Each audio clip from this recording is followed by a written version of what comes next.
Tenue sexy et talons aiguilles, Estelle ne pose pas pour une marque de prêt-à-porter. Ce qui doit ressortir sur la photo, c'est l'accessoire qu'elle tient derrière elle. Recule un tout petit peu la valise. Voilà, ça c'est joli. Tu veux que je t'aide ou ça va? Bah ouais, parce que... Attends, remets-la par terre, ça va être mieux. Cette valise branchée, c'est la dernière création de ses deux copines, Géraldine et Adélaïde, deux grandes voyageuses. Tu vois, on charge, regarde, on charge encore et encore. Ah mais c'est ça, c'est qu'elle est souple. Moi, c'est... Parce qu'en fait, moi, je fais une valise et après, je me dis, oh, j'ai encore oublié ça, et j'ai encore oublié ça, et j'ai encore oublié ça. Et le truc est... Regarde. Tu grattes là. Jusqu'à présent, les deux jeunes femmes fabriquaient des sacs à main. Cette saison, elles ont vu les choses en grand. Leur cible, les globetrotteuses fashion. Elle roule, elle est pratique, on l'a vraiment réfléchi pour des femmes actives qui voyagent et pour qui un look est important, l'accessoire est important. Avec ces valises haut de gamme vendues entre 700 et 900 €, les jeunes femmes espèrent bien faire un carton.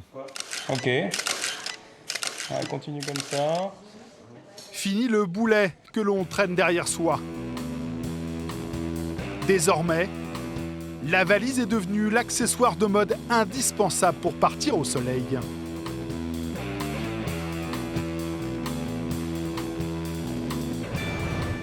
Remplie jusqu'à ras-bord, cognée, maltraitée dans les aéroports, trimballée jusqu'au bout du monde, nous attendons beaucoup de nos valises. Avec l'essor des compagnies low cost, les Français voyagent plus souvent et achètent toujours plus de bagages. Plus de 10 millions vendus chaque année. Un marché juteux qui représente plus de 400 millions d'euros, dominé par le géant américain Samsonite. Derrière ce mastodonte, d'autres tentent de se faire une place dans les rayons. Le nerf de la guerre, la valise la plus solide et la plus légère. De 50 à plus de 900 €, que valent les valises de nos vacances? Comment se justifient les différences de prix? Et quels sont leurs secrets de fabrication? Nous verrons que certaines valises ne tiennent pas toutes leurs promesses. Ok. Ok, top. Des valises qui ne tiennent pas le choc. Emmanuel et sa fille en ont fait l'expérience l'été dernier. Cette année, elles sont bien décidées à prendre leur temps pour choisir une valise de qualité. Bonjour mesdames. Bonjour. Quelques semaines avant le départ, mère et fille sont en repérage. Et là, ce sont les bagages maison, c'est ça? Oui, exactement. Comme je pars en général avec la moitié de ma vie, je préfère partir sur quelque chose, sur une valise légère pour pouvoir mettre un maximum à l'intérieur et que le poids est bien ce que j'emporte et non pas le poids de la valise. Vous avez des couleurs bleues, vous avez de l'orange comme on a pu voir ici. De la légèreté, de la couleur. Mais il y a un critère bien plus important pour cette mère de famille. Ce qu'Emmanuel cherche, c'est la star des valises. Une valise rigide, poids plume. À moins de 100 €, c'est pas possible. Je pense qu'il faut mettre au moins le double, c'est-à-dire plutôt 200, peut-être 300 €. Mais 300 €, c'est un peu cher. C'est la même. Oui, c'est ça. En fait, c'était la fuchsia qui me plaisait. La vendeuse va alors lui proposer un modèle moyenne gamme, comme cette valise rose, à 129 €. Qu'est-ce que c'est, là? Là, c'est pour mettre votre nom. Emmanuel est attentive aux moindres gadgets. Je suis accro aux petits détails. Non, elle est chouette, j'aime bien. Pour la convaincre, la vendeuse met en avant les finitions de la valise. On va retrouver une sangle qui va bien maintenir les affaires. Oui, non, ça permet de bien organiser. Les couleurs sont agréables. On a le rappel des petites coutures. Il y a tous les petits détails, quoi. Vous voyez, les Oui. coutures qui sont en rappel avec le rose, la coque, etc. Emmanuel est sur le point de succomber. C'est pratique. Ça correspond à ce que vous recherchez? Oui. Mais elle hésite encore. La vendeuse tente alors de la rassurer sur la qualité de ses produits. De toute façon, il faut bien se dire que ces bagages, avant d'arriver là, quelles que soient ces marques-là, c'est des bagages qui sont testés. Il y a tous les tests de solidité des roues, des poignées, des fermes. Voilà, tout est vraiment testé d'une façon incroyable. La solidité a toujours été l'un des premiers critères pour choisir son bagage. Face à cette exigence, les fabricants ont dû s'adapter. À Oudenaarde, en Belgique, chez le numéro 1 mondial. Ici, certaines n'emmènent pas large. car dans quelques instants, ces valises vont subir les sévices les plus cruels.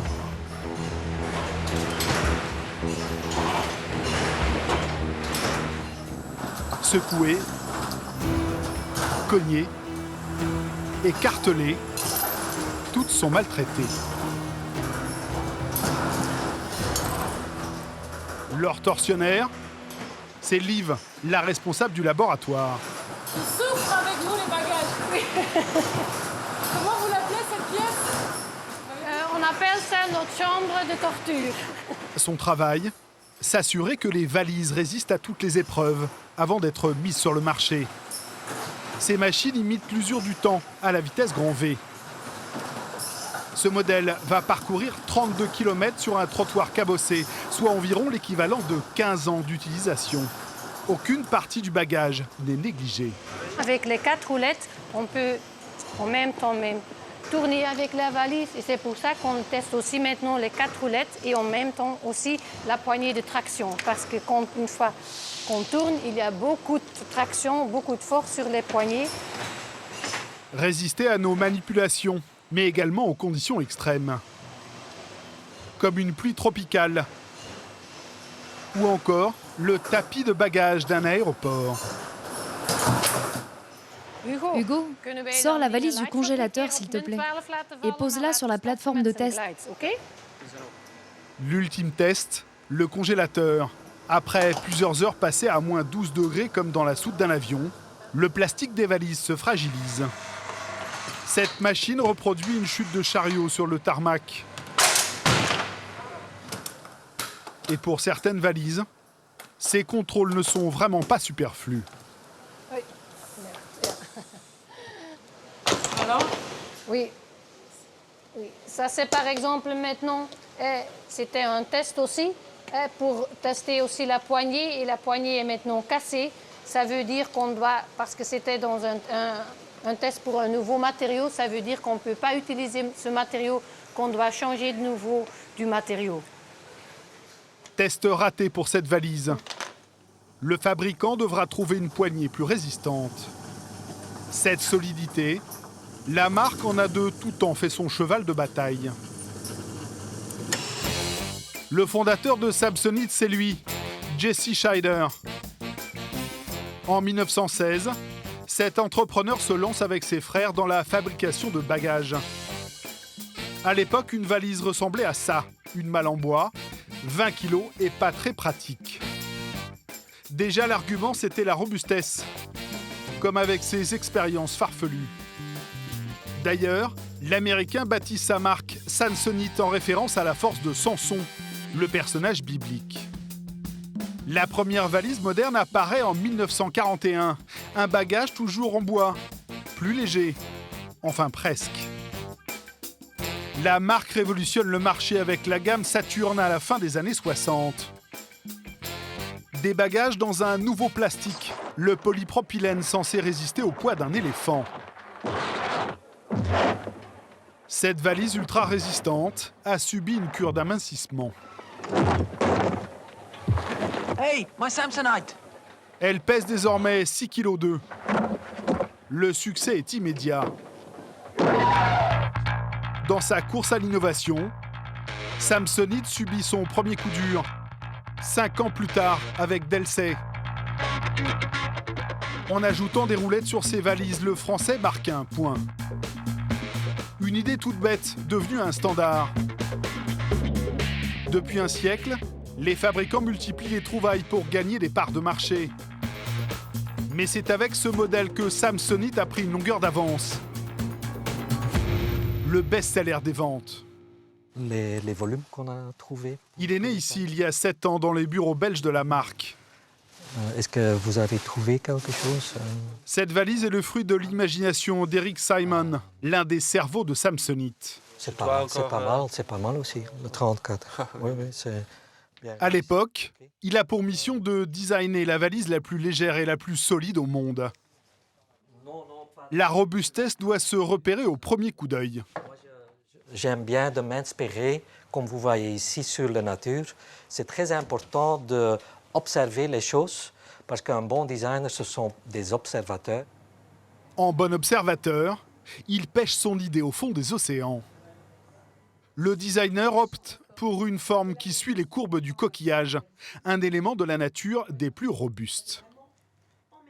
C'est une inspiration que j'ai eue pour vraiment protéger l'intérieur du valise, ce qu'on met dans l'intérieur. Le coquillage protège. Cette valise coquillage est celle qui génère le plus grand chiffre d'affaires en Europe. 420 millions d'euros. Si elle connaît un tel succès, ce n'est pas que les clients de Samsonite soient amateurs de fruits de mer. Avec ce bagage, la marque réalise une prouesse. Pour le comprendre, retour à l'usine. Depuis près de 50 ans, la marque continue de fabriquer les petites sœurs de la gamme Saturn des années 60, les valises plastiques en polypropylène. La valise ne pèse que 4,5 kg. C'est déjà une performance. Mais pour rester leader, le fabricant utilise une arme secrète. Pour sa valise coquillage, il utilise un matériau révolutionnaire dont il est le seul à détenir la formule. Le curve. Le responsable européen Damien Mignot est fier de nous le présenter. Bah, c'est ça, oui, en fait. Donc c'est ça les plaques en fait, de ce fameux matériau Curve qui nous arrive directement de notre partenaire en Allemagne. Nous, vous voyez, on va tisser des fils de polypropylène comme ça. Tisser ce plastique robuste, c'est le tour de force accompli par le géant américain. C'est dans un laboratoire allemand que se déroule l'opération. Au départ, la valise coquillage, ce sont ses billes, le polypropylène. Une fois fondu, le plastique est ensuite transformé en fil et tissé comme du coton. Une dizaine de brevets protègent cette technologie qui réussit à combiner robustesse et légèreté. On est obligé de mettre beaucoup d'énergie pour avoir effectivement une paroi, vous voyez, d'une minceur extrême. Et c'est ça qui va faire en fait l'extrême légèreté de la valise en Curve qui va être jusqu'à 50% plus légère que les autres valises du marché. 2,5 kg sur la balance, c'est presque 2 fois moins lourd, mais jusqu'à 5 fois plus cher qu'une valise classique. Elle sera vendue de 300 à 500 € en magasin. Pour convaincre le consommateur de dépenser autant, le géant occupe le terrain à grand renfort marketing. Dans ses campagnes publicitaires, la marque met en scène les performances de ses valises. This seems to be a tough little fella. So, here's to you, Mr. Newton. Une force de frappe, difficile à combattre. Alors, comment se faire une place à côté de ce mastodonte? Il y en a un qui a décidé de relever le défi.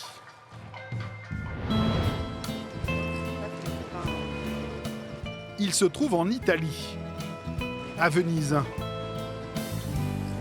Tandis que les premiers touristes commencent à envahir la ville. En périphérie, chez Roncato, le numéro 1 italien de la valise, la contre-attaque s'organise. Notre cible, c'est le businessman. Ce jour-là, l'équipe de designers planche sur une nouvelle valise. Notre valise devra toucher tous les consommateurs, du businessman à monsieur tout le monde. Pour combattre le géant américain, Roncato met en avant l'élégance à l'italienne. Je vous ai apporté ce magazine avec les dernières tendances mode.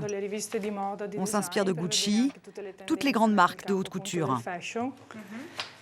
Et le savoir-faire des Italiens, on le trouve dans l'univers de la haute couture, mais également dans celui de l'automobile. Les roues, par exemple, s'inspirent d'une célèbre voiture de sport. Ça, ce sont les nouvelles roues. Oui, on s'est inspiré de la Maserati. Une coquetterie qui coûte 40% plus cher qu'une roue de valise classique. Ce sens du détail, ils espèrent en faire un argument de vente. Tu peux me passer la fermeture éclair, s'il te plaît?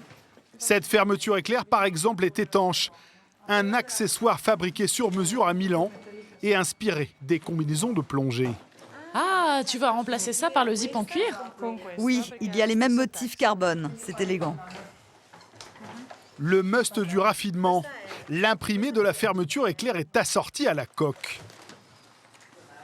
Le chic à l'italienne, c'est bien beau, mais c'est insuffisant pour inquiéter le géant américain. Andrea Roncato, le patron de la marque, le sait mieux que personne. Alors, pour jouer sur le même terrain que Samsonite, il a dégainé son curve maison.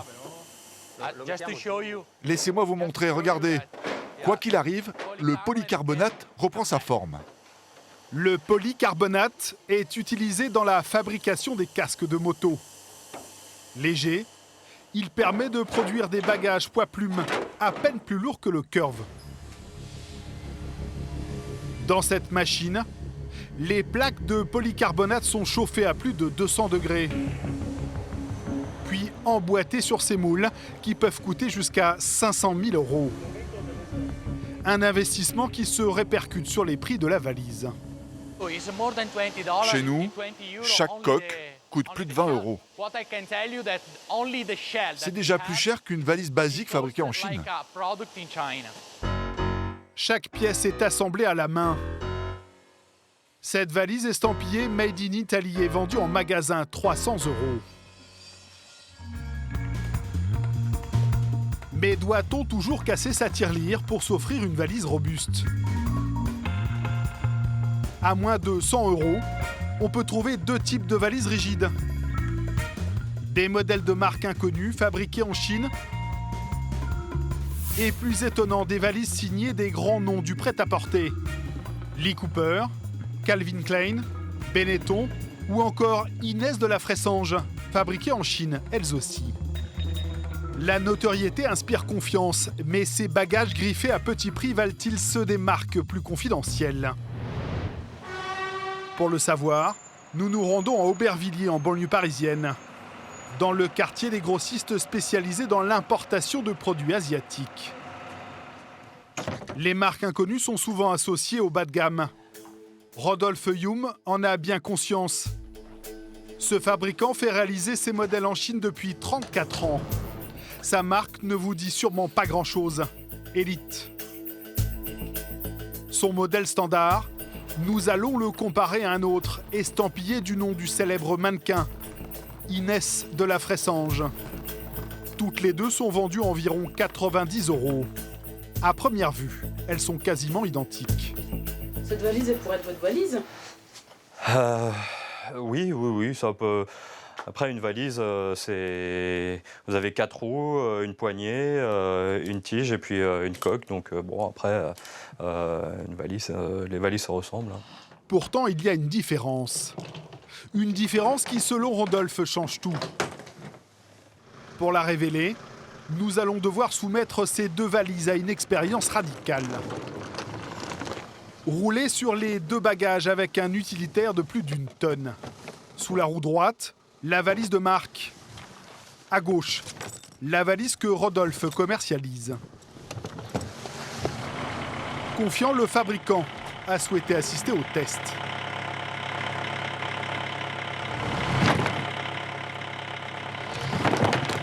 Les deux valises subissent exactement le même sort.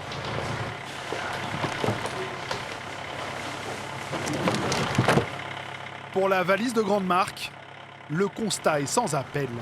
Voilà, tout est dit. Là, on voit bien que ça a été carrément éventré. Elle n'a pas supporté le poids du camion.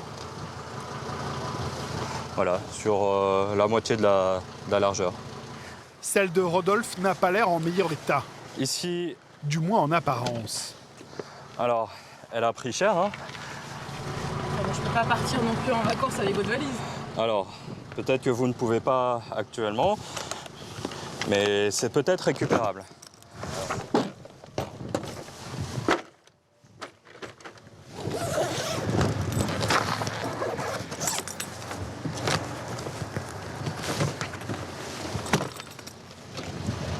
Vous pouvez repartir en vacances.